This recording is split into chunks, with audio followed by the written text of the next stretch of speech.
Hey guys, George from SoundTraxx here, and last week we talked about how to operate your steam locomotive. Today we're going to operate our diesel locomotive to show you how more realistic operation is using the Tsunami2.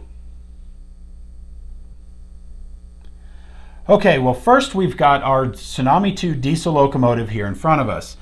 Now in CV114 we've disabled the auto start, which means our engine crew has to manually start up the prime mover. Now we're going to press the F5 button, and the F5 is our RPM plus, and that's going to take us from resting to start up the prime mover.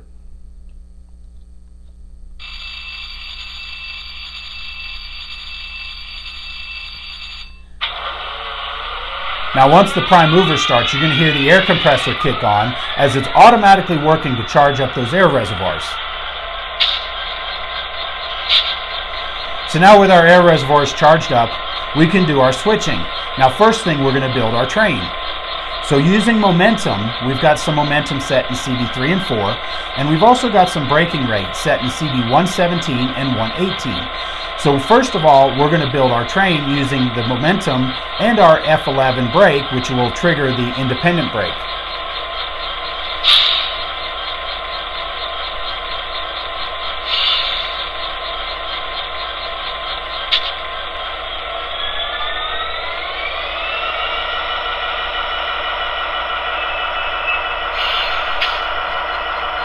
So now we've picked up our first car.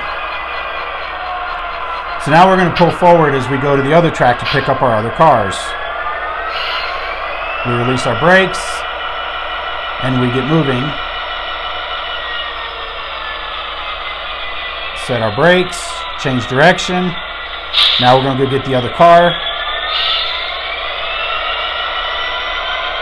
And we're going to cut the throttle, coast, and we're going to use the brakes to pick up our car. Now that we've built our train, we're now going to press the F12 button, and the F12 is going to change our brake system over to the automatic brakes. And then what that's going to do is you're going to trigger the air compressor to charge the train line, so you're also going to hear the prime mover notch up to turn that compressor a little faster.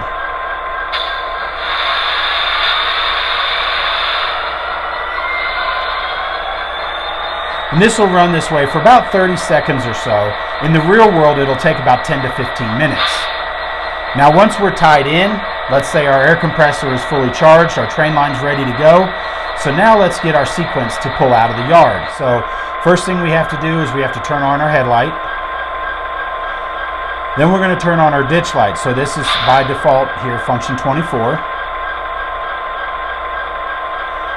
Now we're ready to go, so we're going to blow our whistle signal. So we're going to blow our horn 2 times to acknowledge a forward movement.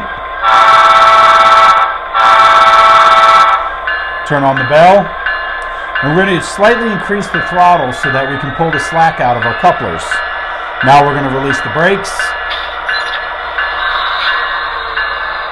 And you're going to see the train start to slowly move. Now once we've pulled the slack out of our couplers, we can go ahead and increase the throttle. And once we've cleared the area of the yard, we can turn off our bell. And we can get moving.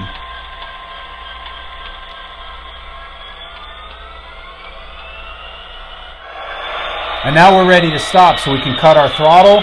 And now when I apply the brakes, it's going to take longer for our locomotive to come to a stop. So this is simulating the heavier train behind it. Now once we're stopped, we blow our whistle signal, letting everybody know the brakes are set, and now our enginemen and crew can get off the train and go and service the cars or whatever other tasks they may need to do. Well guys, this is just a small sampling of all the things you can do to help enhance your operations using Tsunami2. For more information, please visit our website at SoundTraxx.com, and under the Manuals tab, you're going to see the User's Guide, and it's going to go over how to set up all these features for you and your operators.